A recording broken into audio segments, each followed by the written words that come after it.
Welcome to the Root of Power podcast, where I teach you how to chase your joy, find alignment, and create a life and a business that you love, using actionable methods, interviews, and inspiring stories from people who know that true freedom is found within. I'm your host, your always hype woman and sometimes ass kicker, Amanda Chills, and I am so proud of you for choosing to step into your power. Come along, we've got dreams to build.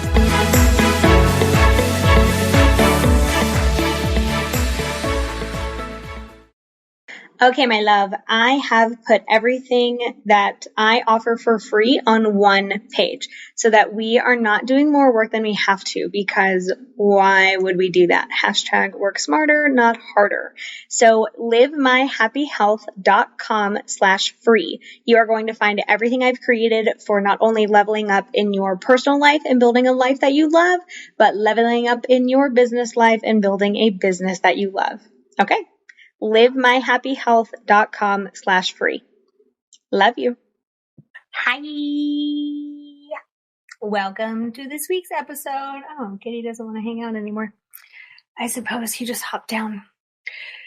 So I thought right now we would talk about self-trust and how it's pretty foundational to anything. Now, most clients, almost all of the clients who come to me, outside of clients who tend to be entrepreneurs, like running a business takes such a high amount of self-trust that typically these people have had more practice. And so they're just better at it.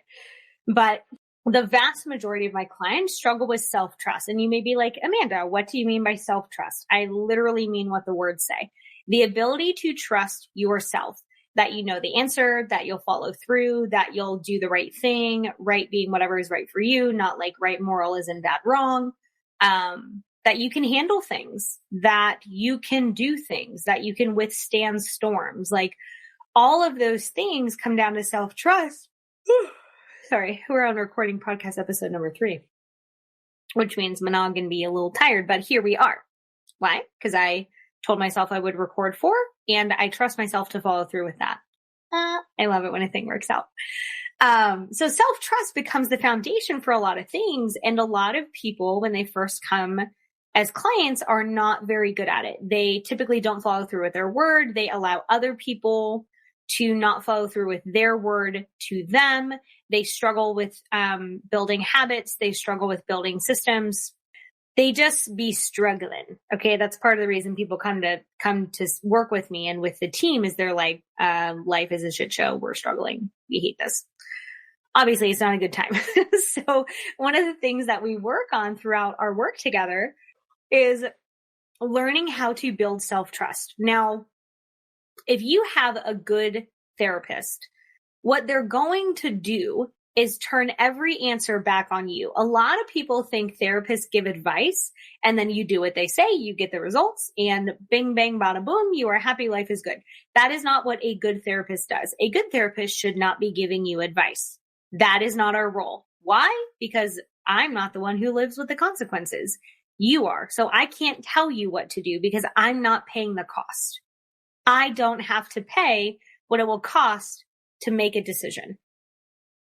So advice is not useful, and it is not what a good therapist should be doing. Now, are there times where I will give a client a very clear answer to a question? 100%. If a client is in an abusive relationship, I am absolutely encouraging them to leave. I am absolutely doing that at the right time in the right way. The first time they meet me is not the time. So there's a lot of nuance to that. But the reason I say I never give advice, no one on my team gives advice, a good therapist should not be doing that, is because 1, we don't live with the consequences of your choices. You do. And 2, it doesn't build self-trust, right? A lot of my clients come because they have been taught that they can't trust themselves. They don't know the answer. They're stupid. They can't make decisions. They're bad at making decisions. They always make the wrong decision. Like so many of my clients come with that belief, which obviously promotes a lack of self-trust. So then outsourcing their decisions to me doesn't help them. That puts them energetically in a space underneath me, below me. which is not where I want them to be. Where I want them to be is above me. I'm not the ultimate authority on you or your life. You are. I'm not the ultimate authority on any decisions that you make. You are, because you're the person who has to live with them. You're the person who has to make these choices. So this goes both for therapy clients and for business coaching clients. Like, I'm not making decisions about your business. You are. I'm helping you explore options, process options, talk through them, see which one feels good, what the consequences are to any of your decisions, because every decision has a trade-off. Every decision has consequences. But you are the ultimate person making decisions on your business. Likewise, you are the ultimate person making decisions on your life. We talk about options, process them. What are the costs to each of these options? What do I get if I choose these options? All of those things. But I'm not telling you what to do. At 0 point am I telling you what to do. I may recommend, hey, what if we did this over this?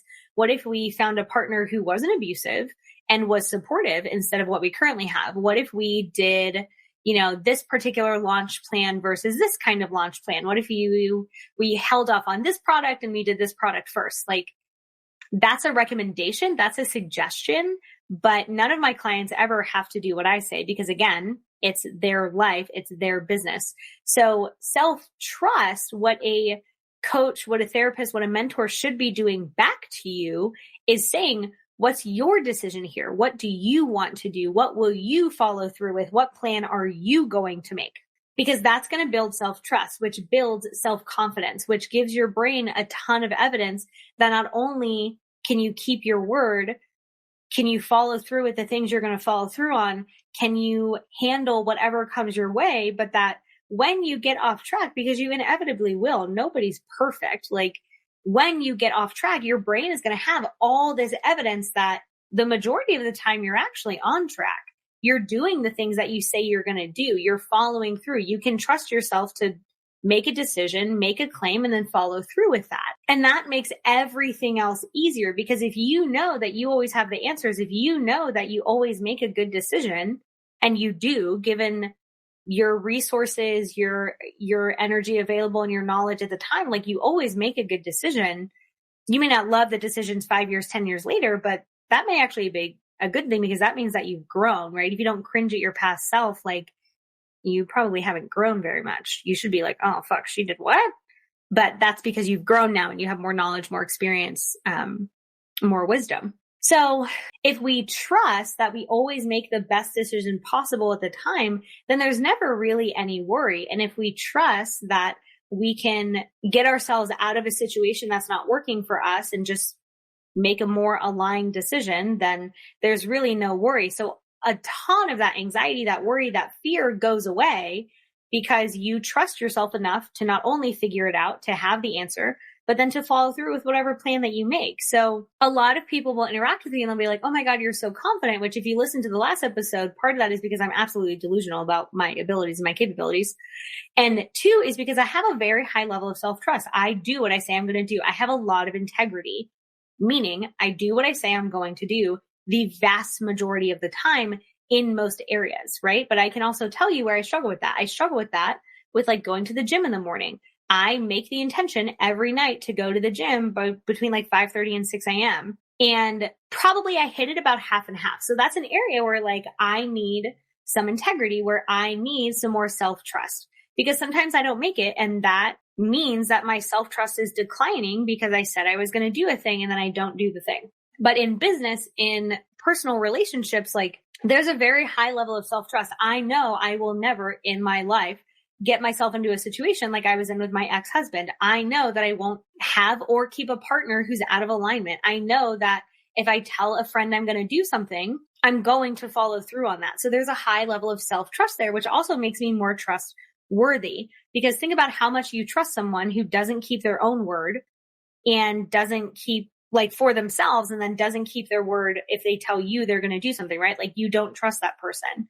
So don't be that person for yourself is what I'm saying. So one of the beautiful things about self-trust is it promotes self-confidence. So if you're someone who struggles with self-confidence, I would guess that you struggle to follow through with yourself on promises that you make, on intentions that you set, which is not a great thing, but is a very simple thing to fix. Essentially, it's keep the promises you make to yourself. Make sure those promises are realistic, right? It's like people who like want to lose weight and they're like, I'm going to do P90X and I'm going to do CrossFit 3 times a day and I'm going to follow a meal plan exactly. And they've never done any of those things in their life. They've never picked up a barbell. They've never worked out. Like that's a completely unrealistic promise. So one, we need to make sure that we're making realistic promises. Like maybe you start off walking 20 minutes a day. Like my sister and I are going to Italy in a few weeks and she messaged me today and said, hey, I have a plan to go to the gym and walk on the treadmill for like, half an hour or whatever, a few times a week at a little bit of an incline. So I can start, like prepping for walking as much as we're going to be walking in Italy. And I was like, oh my God, talk dirty to me. Like that is what talk dirty to me. Yes, bitch. Like we love that. So when she follows through with that, she's going to start building self-trust. She's going to start knowing that if she can handle these small promises to herself, she can handle bigger promises to herself. So once you have that foundation of saying, oh, well, I do these little things and I keep those promises, you're going to naturally grow that skill, right? Any skill that you start practicing, you naturally get better at. Self-trust is just a skill as well.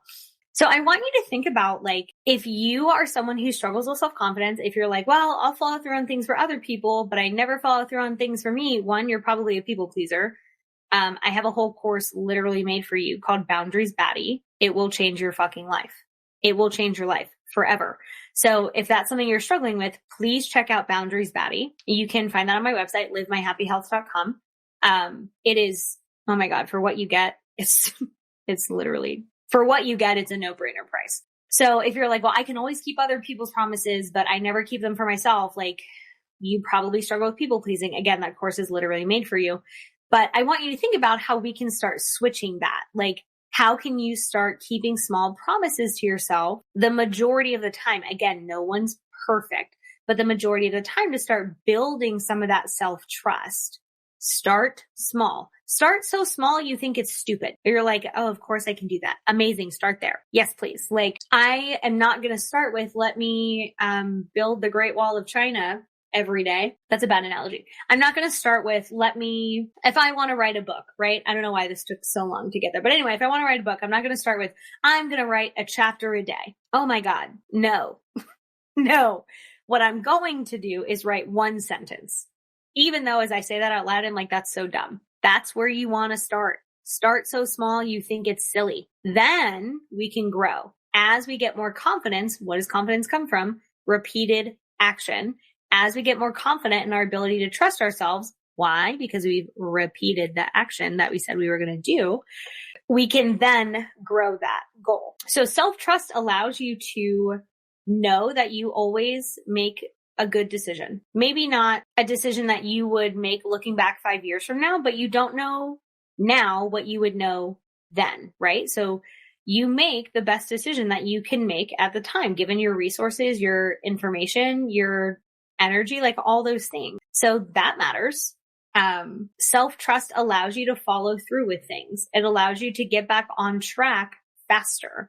It allows you to tune out noise from other people who are giving you opinions, who are giving you feedback that may not even be useful for you. Because if you trust yourself, you don't need a bunch of other like noise. You don't need other people's opinions or advice because you trust yourself to make a good decision. So you're naturally going to make decisions that are much more in alignment with what you want, which means you're going to spend way less time making decisions that are things you think you should be doing. You're going to spend way less time making decisions that are made out of fear or that someone just told you should do because that's what they did or that's what they think is best. Like when you have a high level of self-trust, when you follow through with what you say you're going to do, when you make intentional decisions, you're going to make intentional decisions. Like they're going to be the best decision to make. So I want you to think about that. And like as a encouragement, I would say homework, but like you don't have to do anything that I say. Live your dream. Where can you start building some self-trust? What is one action that you can take consistently? Doesn't have to be daily, but maybe once a week is not enough. So somewhere in there that proves to yourself that you do what you say you're going to do. Is that meditating for 5 minutes, 3 mornings a week, journaling for 3 minutes, a few mornings a week, listening to a podcast every morning. Hi, I have a lot of episodes you can binge. Reading for 10 minutes a day. Like, again, so small that you think it's silly. So small that you think it's silly. Like a little baby mouse small. We're like, oh, so cute, little baby mouse. Like that small. And then watch yourself blossom in this self-trust. And then everything gets easier because you're not second guessing yourself every fucking step of the way. It's just such an exhausting way to live. I know, because I walk tons of people through this exact process. So great. There you go. Start building self-trust. Make everything else easier. You are the ultimate authority in you. Like, nobody knows you better. Nobody knows what you need better. Nobody else lives with the consequences of your choices. So trust yourself to make the best decision for you to follow through. But again, that is a practice. So until you start practicing that, you just don't have evidence that it's true for you yet. But once you start practicing it, you'll have a ton of evidence that it's true for you. So I would love to hear your thoughts on this episode. Is this something that you struggle with? Are you like, nah, bitch, I have this in the bag? Let me know. I'm very interested. So holla at your girl. I would love that at Amanda_Chills. And I hope that you intentionally choose something to build your self-trust with. Okay. Go have a absolutely beautiful day or night.